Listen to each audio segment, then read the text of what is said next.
Welcome back to the Meeple Marathon. Today we're going to be taking a look at ECOS First Continent. Now I'm not going to be doing a unboxing video. This is not a how to play video. This is actually simply a video that's going to show off 3 different solo variants that Board Game Geek users have created in order to test out, play this game, enjoy it solo. Normally this is a multiplayer game and it does not come with solo rules. It can be a lot of people think it just won't work as a solo game, but I'm here to prove those people wrong and show off these 3 community-made solo variants. So just a very, very quick overview. If you are not familiar with ECOS First Continent, it is a bingo-style game that once you get bingo, in this case you would say ECOS, when you get ECOS, you get to activate your card that you have gotten bingo on,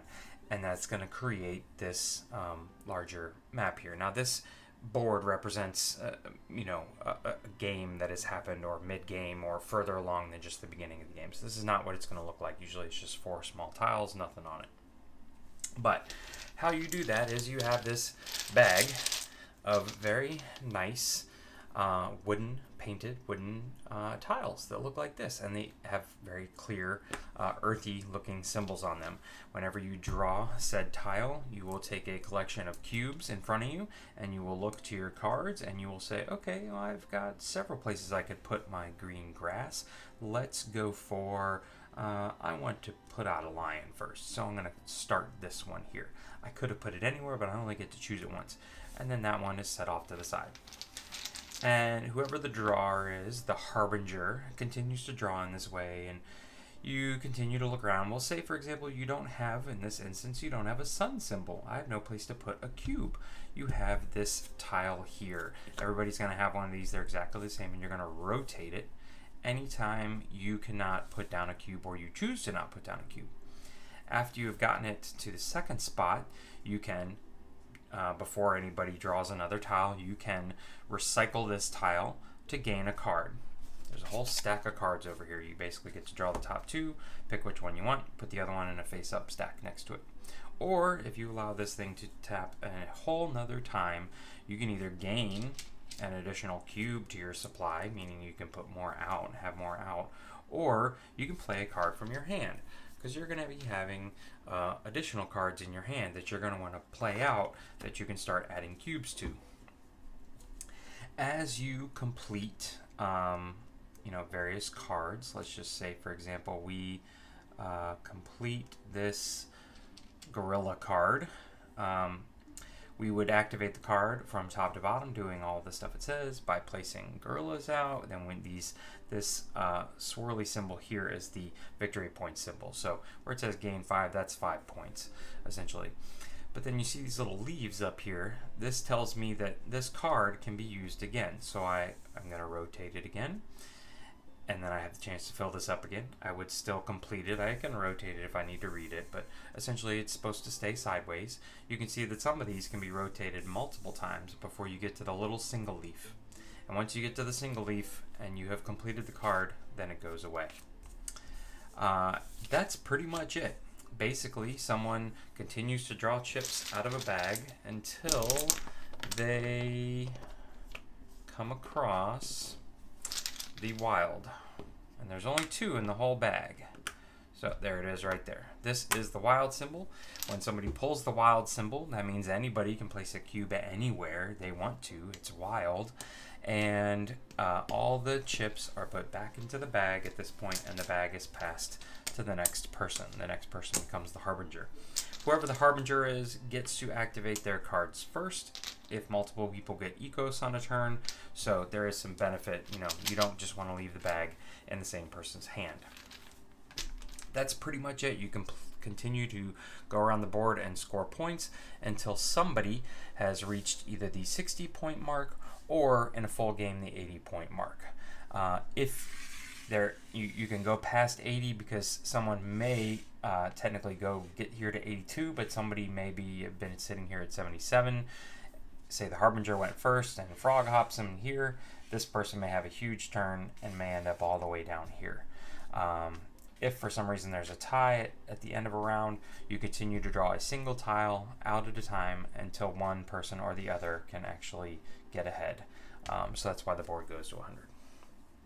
But that's it. It's a very straightforward type of game, but there's a lot of text on the cards. Figuring out what they do can be a little advanced. So this isn't necessarily a kid's game, but it's definitely a family-friendly game because the theme is just really cute and fun to look at and fun to build. My kids just purely enjoy pulling the things out of the bag. So as long as we can keep track of who the harbinger is at the table, we can let the kids participate that way.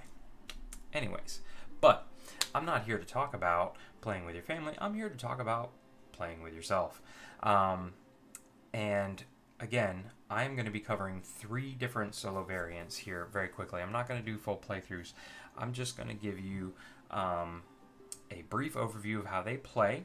I am then going to give you my opinion on how that game went and show you how the final score ended up. You can see how close it was against the solo AI, and then I'll give you my opinion on which one I liked the best. So let's start with the first one by Storm Knight. I will be linking all of these in the description below, but Storm Knight here says you're going to play as normal, but what you're going to do is you are going to deal out a red and a blue card for the AI. You're going to flip them up, and you are going to continue to draw out as normal. And anytime that, well, we started on a wild space, but anytime that they have a symbol that they can fill, you always start with the blue one. So their priority is the blue one because those generally score more points. But for them, it doesn't matter. You always start with the blue one. So there's a sun there. I actually don't have any suns, so I would rotate my card. But as soon as the solo AI here fills up a card, remember the priority is the blue one, so I like to put the blue one on top. They score. They immediately score the card, but they don't actually do anything. They're just going to score 5 points for the blue and 3 points for the red. This means it's a very simple setup for the AI. All you need to do is look over and see if they can take a cube. If they can't, then you just focus on yourself. If they can, you add their cube. If they filled up a card, you wipe it off. You set it off to the side. You give him 5 or 3 points, depending on what color it was, and then you replace the card with that same color. That's it. It gives you a reason not to lollygag. It gives you something to pace against. It gives you a score to either catch up to or stay ahead of. It's a very super simple AI system to run. When you do draw the wild tile, you simply look to the blue and what you do is you look for the least as far as mathematically which one is most likely to come up. This tile here will show you that the kind of red deer symbol, there's only 2 of them in the bag along with the wild symbols, so it's least likely that those will come up. So for example, if there's a red symbol, you're covering that one up first.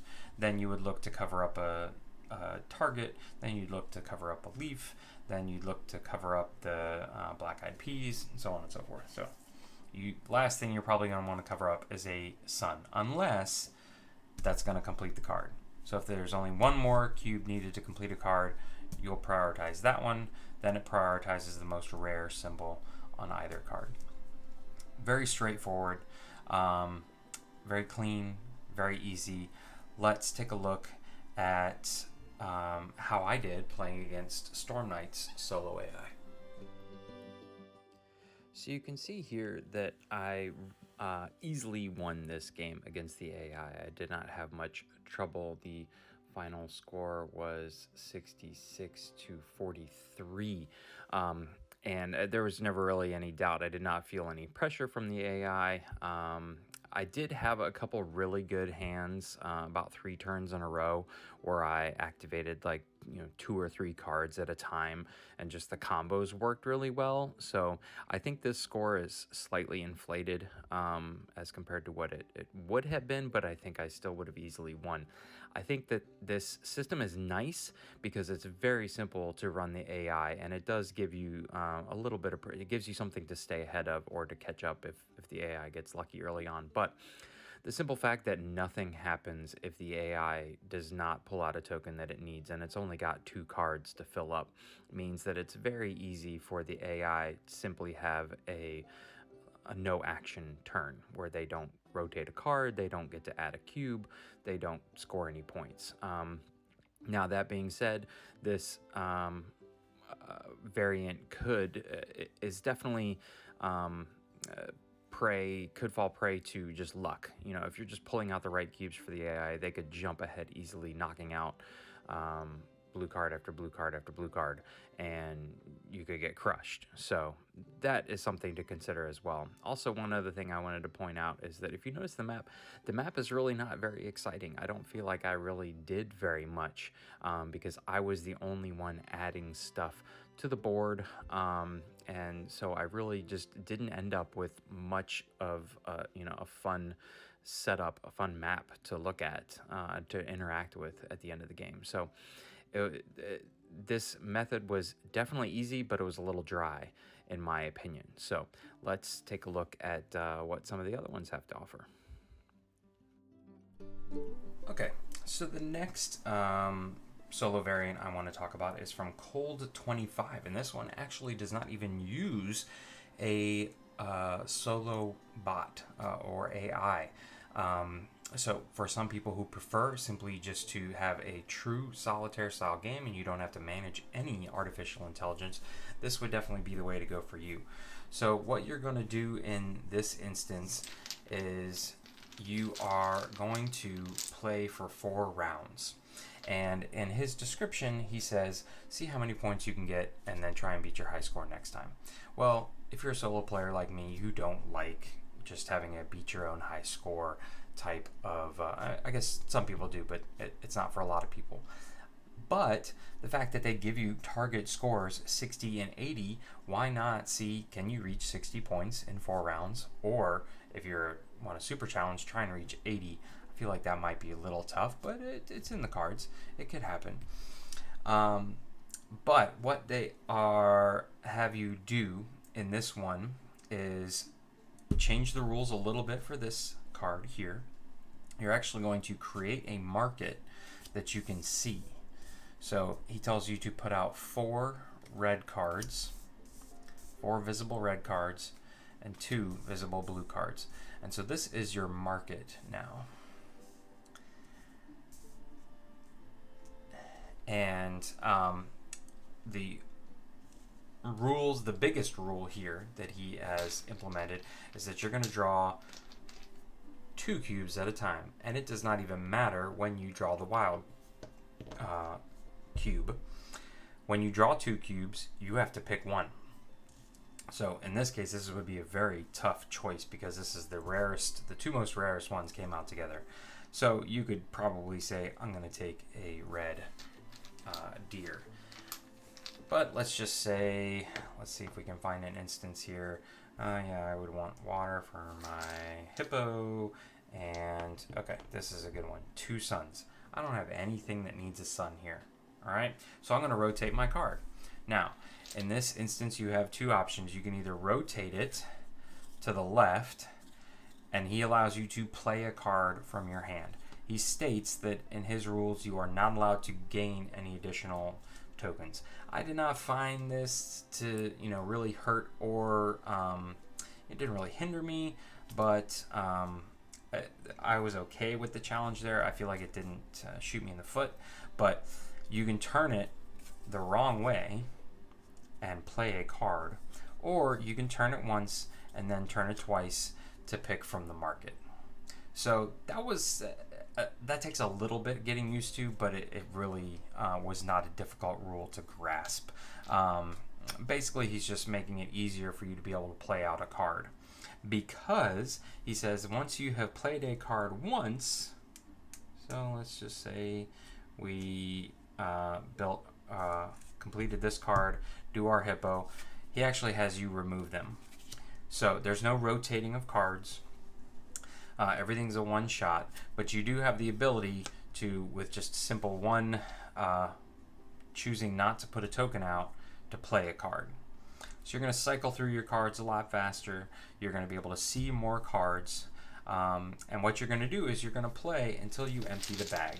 And there's 40 tiles in here exactly, so you're going to play 20 rounds. And then you're going to put them all back into the bag. Remember, you're only picking one symbol of the 2 tiles. You're going to put them all back in the bag, and you're going to do that 3 more times. So after 4 rounds, are you able to reach 60 points? Again, this one has more rule changes to it. He breaks the standard rules in the game, but there is technically no solo AI that you have to manage. You simply have to manage yourself. You're drawing out, you know exactly what your time limit is. You're drawing out 2 tiles at a time. You can easily see what's coming up. If you're a ratio person, you can look at your little spin tile here and see and count.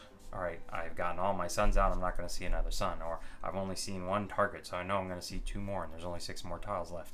You can do that math in your head, because really you're just trying to optimize your card play here and your choices to optimize your points in just 4 kind of eras, I guess you could say. So let's take a look at how I did against Cold 25's solo variant. So this one I surprisingly really enjoyed.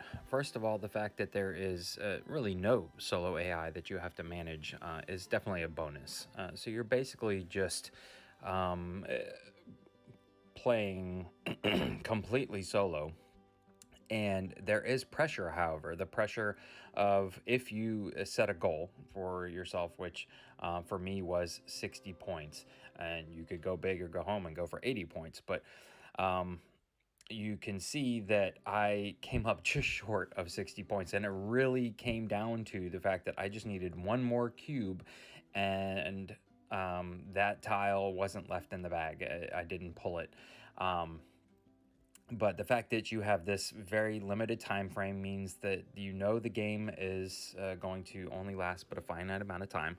So it plays very quickly. And there is a lot of strategy as to which of the 2 tiles do you choose. And do you choose to, how do you choose to manipulate the market and things like that? And adjusting the way you turn your card when you don't have a tile that you can use, I think is a nice little addition to the rule. So this was surprisingly very fun to play. I did feel a lot of pressure in accomplishing my goal before the end of 4 rounds. Also, the simple fact that you're only playing through a card once, you're not rotating it and then playing through again, means that I saw a lot more cards, and my map ended up looking more extravagant in the end. I got to see more cards, I got to put more animals out, affect the landscape more. So I think that was also a bonus. It played really tightly. I don't know if every game would have played this tightly or been, this tense, but this one was, and so I highly recommend this solo variant. All right, and our last solo variant comes from Actaion, Actaion. I'm not really sure if I pronounced that correctly or not. His just real name is Hardy, so we're gonna go with Hardy. Hardy brings us this easily the most involved of keeping up with a solo AI bot.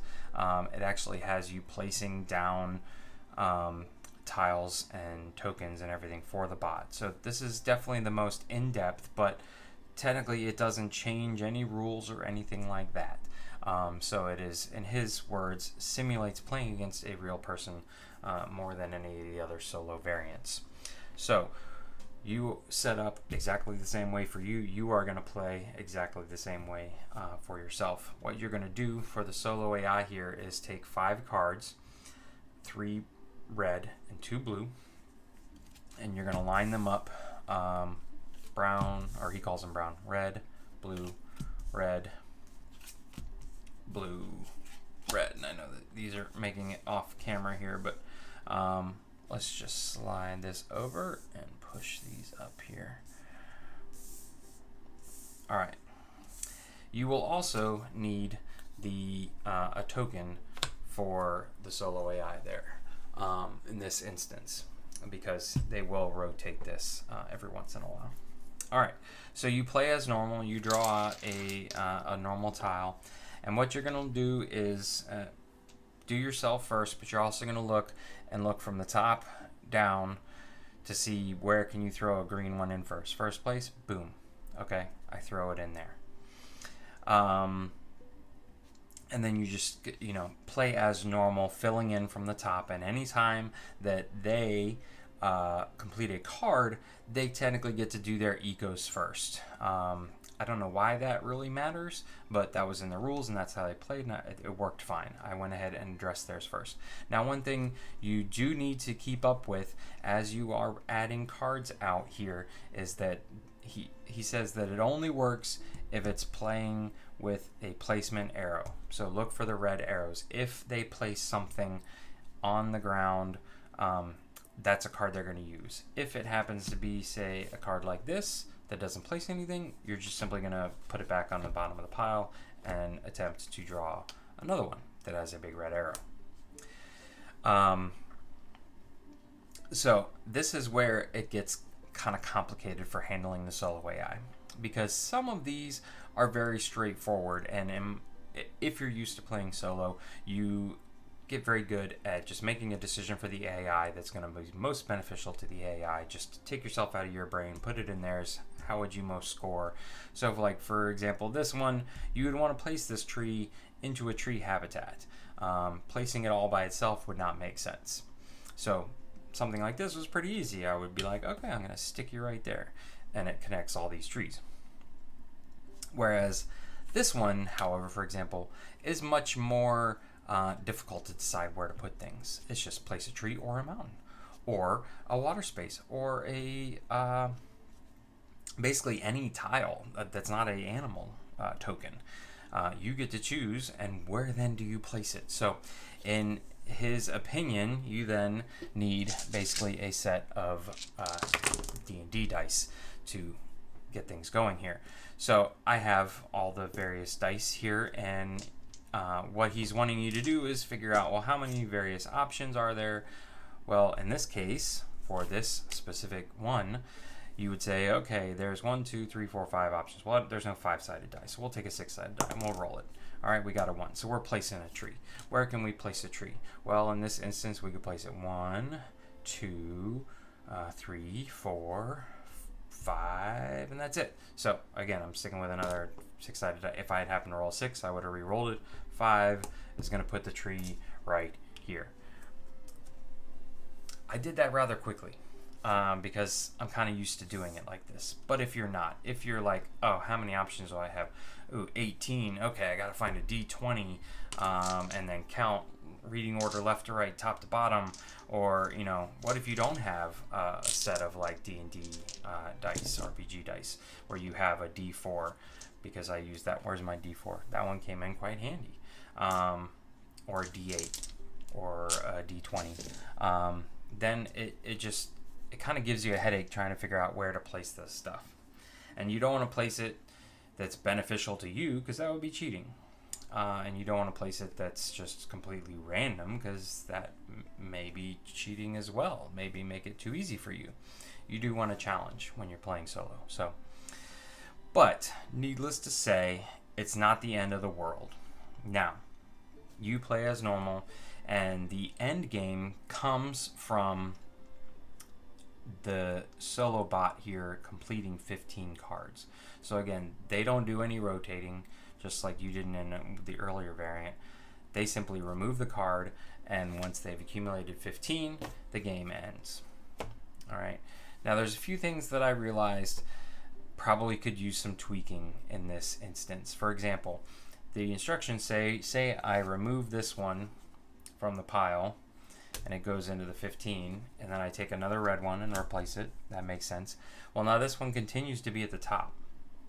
So I completed this one a lot more than any of the other ones, and the one that was here at the bottom did not get nearly as much attention until when it couldn't put down a cube. It would rotate its thing until it got all the way around here where it said gain a cube. And in this instance, the solo AI gained a wild to put in the most lucrative spot. So I think what needs to happen is that as you complete a card, you should shift everything up and then put the new one into the bottom. It's a super simple rule, but I would recommend playing that way. That way, the cards that have been sitting there the longest, not getting any love, will start getting love, because if you continue to just look from top to bottom to place your cube, then they eventually will make it up to the top. Also, everything seemed to be going fine until I had a really big turn. You can actually see here on this island here that there are 2 lions, because as I placed those lions down, they each ate up 4 animals around them. I did a lot of effort of placing animals and then sent in a ravaging lion to eat them all up, which scored me like 16 points apiece. So boom, this is like half of my 60 right there just in placing these 2 lions. So I kind of ran away with it with 2 lucky turns, essentially. I feel like it would have been pretty close with the solo AI otherwise, if I had not had those 2 really nice turns. But what you'll notice is that not every card that has a red arrow gives you points. For example, this one gives you no points. This one just gives you 6 straight points for placing a tree down. So it really does beg the question of game balance in general. Yes, this one does take a lot more, but what's the point of this one? Unless I specifically am trying to set up for a specific thing, this one just kind of gives me a headache right here, trying to figure out what choice to make. But I trust that John D. Clare spent a lot of time in balancing the game, but as far as the solo AI is concerned, this card is worthless for them. All it does is push the end game faster and doesn't get that many points. So there's that to consider as well. But with all that being said, let's take a look at how I did against this solo AI. Okay, so for this one, I feel like its biggest pro is that it does simulate playing against another player better than the other 2. So if your goal is to feel like you are actually playing a simulated game against another player and not just having the pressure of staying ahead of a solo bot, or just a time pressure of reaching a certain goal within a certain number of rounds, this is definitely the one that you would want to look towards. Now, that being said, I think there are some tweaks that this variant could use to be more successful, and mainly it's around the cards that you put out for the solo AI and the order in which you put them out. I think that just simply slotting cards into replacing the exact same position where they came from means that the ones at the top are always getting the attention, and the ones at the bottom are going to take a lot longer to complete. So I think shifting them up and having this like moving pile, or not pile, but shifting marketplace, I guess is what I'm thinking of in like a deck builder, would be more successful. And also making sure that the cards are not just placement cards, but are placement cards that score points in some way, shape, or form. Because you can see here that I had no problems taking out this solo AI. They really just spent too much time manipulating the map and affecting things, which was fun for me because that gave me stuff to play off of and whatnot. You could see that my lions just kind of took over, and he was placing animals out, and then I sent my lions in and just ate them up. So again, I had another similar to the first playthrough. I had a couple turns here where I really just crushed it, and placing those lions really just did wonders for me. This one also, though, is the most complicated because you have to have you got to roll some dice and make some decisions for that AI when you're placing stuff. And that can be kind of tricky for people. Also, not everyone has a D20, a D12, a D8, and a D4 sitting around. So that is something to consider, that this is definitely the most intricate, the most heavy of the variants, but also simulates playing against another person the best. So if you're willing to put in the time to adjust the rules a little bit and make those decisions for the AI, then this is definitely an excellent choice.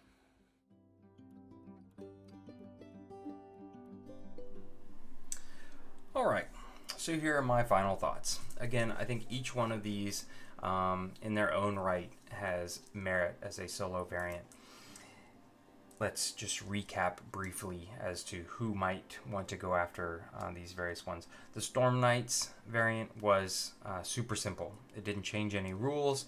It basically just gave you a mechanic to give you a ghost character to try and stay ahead of on the scoring track or catch up to if it got lucky early on.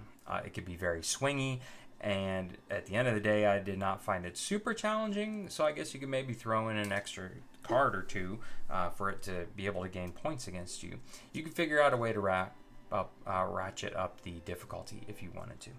Then there was Cold 25s. That one had you not even using a solo AI and simply playing for 4 rounds, drawing 2 tiles apiece, and he did change up some rules. For example, how you deal with this card, and you don't rotate any of your cards once you complete them.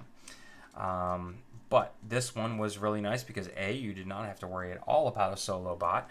It and allowed you to see a lot of cards. There was a lot of card play, and in my opinion, simulated quite well building out a fuller island than the other game did. And then last but not least, we have Hardy's, who simulates the most closely playing against someone, having someone place down tiles and you comboing off of that. Sometimes they steal a tile. For example, he placed this fish right here when I would have wanted to place this hippo right here, but by sheer roll of the dice.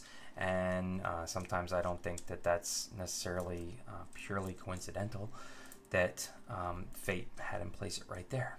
So it does simulate actually playing against someone. So if that's what you prefer, if you want to actually feel like you're playing against some artificial intelligence, then Hardy's or Actions is definitely the way to go. But there is a lot more bookkeeping in this instance of keeping up with the solo AI and then placing their tiles for them. So which one did I enjoy the most? Well, I would have to say that would be Cold 25s. I really appreciated the kind of timed aspect of it, knowing that I had a crunch, having a target to get to, which was 60. As you saw in my kind of look at how the game ended for me, I literally was one symbol. It was the sun symbol, and the sun symbol is the most common symbol, but I just didn't draw it in the end. I could have counted them out and figured out it wasn't coming, but I was that close to reaching 60. So it was, at the end of the day, a very tight solo game, and I was okay with losing at that point. I felt like I built a decent continent out in that instance, whereas the first one, I felt like I just really didn't go anywhere. It didn't look like I had done much at the end of the game. And the third one was a little bit more, it just wasn't as smooth. And so I felt like I would just have played one of games against the actual bot, whereas I could probably sit down and play 2 or 3 games where I'm just playing 4 rounds and then calling it a day. So that I think just simply the pure smoothness of it and the fact that I got to see a lot more cards gave the second one, Cold 25's solo variant, my double thumbs up. But all of them get a thumbs up for me. I enjoyed my time with all of them. All of these were a great way for me to experience the game before I take it out and play it with my friends. That way I've seen the cards, I have seen how they do, I perfectly understand how the game works now, and having a solo variant gave me the opportunity to do that. So if you were looking to just test out the game, if you were looking to get in some gameplay time, if you are stuck inside due to COVID, if you are again just don't have a consistent gaming group and are wanting to you really love this theme, then these solo variants make it worth playing. Not necessarily making it worth going out and picking up the game, but if you have access to the game already, go check out these solo variants. Description linked below. Once again, thanks for watching. Have a great day.